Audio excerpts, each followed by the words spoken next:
নমস্কার। সূর্যের আলোতে বসার উপকারিতা কতজন জানেন?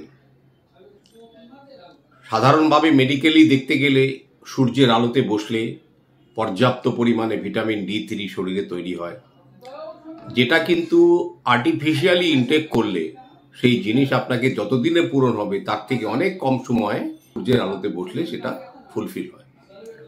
ভিটামিন D3 শরীরের যে ক্যালসিয়াম তার ব্যালেন্সকে ঠিক রাখে, এটা জেনে রাখুন। 2 নম্বর হচ্ছে শরীরের যে circulatory system, blood circulatory system, সেটাকে বহুলাংশে ভালো রাখে সূর্যের আলোতে বসলে। সূর্যের আলোতে বসলে মানুষ এনার্জেটিক থাকে। অনেকেই হয়তো জানেন না, যারা দেখবেন অলসতায় জীবন কাটাচ্ছেন, কিছুই ভালো লাগে না, খালি আড়মোড়া ভাঙেন, ঘুম থেকে উঠে চান টান করে সূর্যের আলোতে বসার অভ্যেস করুন। মাটিতে বসবেন সূর্যের আলোতে, তারপরে একটু প্রাণায়াম করুন, একটু হাততালি মারা, যোগ অভ্যাস করা, এগুলো একটু করে তারপরে দিনের কাজ শুরু করুন। দেখবেন আপনার জ্যোতিষের কোনো রত্ন প্রয়োজন হবে না। সূর্যের আলোতে শনির প্রতিকার হয়, কেউ কি জানেন?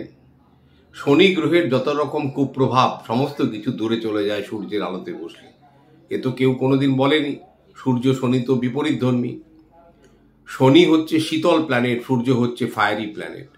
যখন জীবনের শীতলতা আপনাকে বিঘ্নিত করে তখন করেন উষ্ণতা চান, তখন ওই জন্য সূর্যের আলো।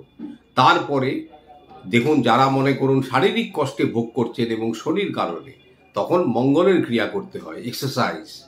তো এগুলো বিপরীত ধর্মী জিনিসগুলোকে তখন ইম্প্যাক্ট করতে হয়, কিন্তু রত্ন দিয়ে নয়, মনে রাখবেন। তাই সূর্যের আলোতে বসা অভ্যেস করুন। যাদের দেখবেন এই লিপিড প্রোফাইলে ট্রাইগ্লিসারিড, তারপরে কোলেস্টেরল লেভেল এগুলো একটু বিঘ্নিত আছে, তারা নিয়মিত সূর্যের আলোতে বসুন। 1 বছর বাদে আবার টেস্ট করুন, দেখুন আপনার এই যে লেভেলগুলো, এই লেভেলগুলো কি পরিমাণ হ্রাস পেয়েছে।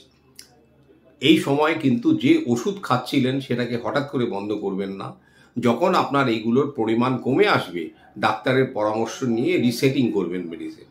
সূর্যের আলো আমাদের জীবনের এনার্জি, আমাদের শক্তি, আধ্যাত্মিক প্রেরণা এবং শারীরিক বল, এগুলো কিন্তু মনে রাখবেন। এগুলো যদি নিয়মিত এটাকে আপনি একটা রুটিন শিডিউল করে রাখেন, আপনার লাইফে দেখবেন কর্মহীনতা হয়তো আর আসবে না।